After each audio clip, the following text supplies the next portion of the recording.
Losing control of your car can be a terrifying experience, and it's most likely to happen to you in the winter thanks to the ice and snow on the roads. I traveled up north to the car control school to find out how to keep myself safe on the road.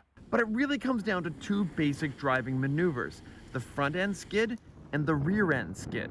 Initially, every vehicle that is designed in these days, this day and age, will experience the front end skid.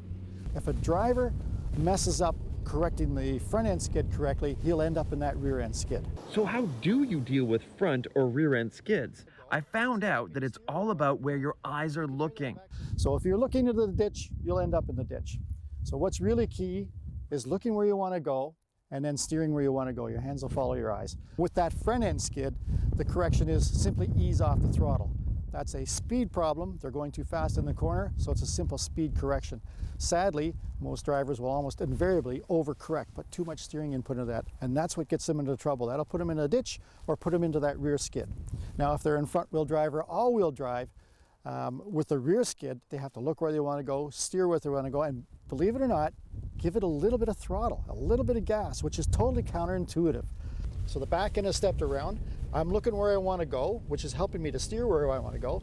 And you can hear that I've actually giving it throttle to be able to pull it out of the skid. And here we go right around because I'm going to lift right off and spin out.